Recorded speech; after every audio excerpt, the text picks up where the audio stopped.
रामकृष्ण हरी आमच्या मंगल वहिनीने, मंगल विजय कारंडे वहिनीने आमच्या वारकऱ्यांसाठी जे भाजी चपाती ते आम्ही सगळेजण गोळ्या मिळानं खातोय.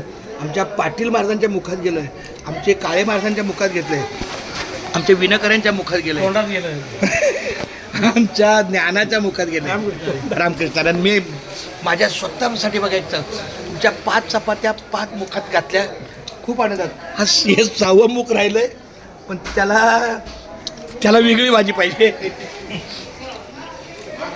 चपाती चांगले, खूप चांगलं. मग वहिनी धन्यवाद. आप्पा अण्णा या चपातीबद्दल महाराज भाजीबद्दल सांगा ना 2 शब्द. हो, चपात्या कोण माहिती आहे आपली? लक्ष्मण पप्पाची सून. हा लक्ष्मण पप्पाचा मुलगा विजय, त्याची मंडळी मंगला, त्यांनी तुम्हाला दिलं बघा. 1 नंबर छान. चपाती 1 नंबर, भाजी 1 नंबर, भाकरी. पण वहिनी भाकरी जर असती तर अजून जोरात काम झालं असतं. लक्षात ठेवा आता वारकऱ्याला भाकरी आणि झुंका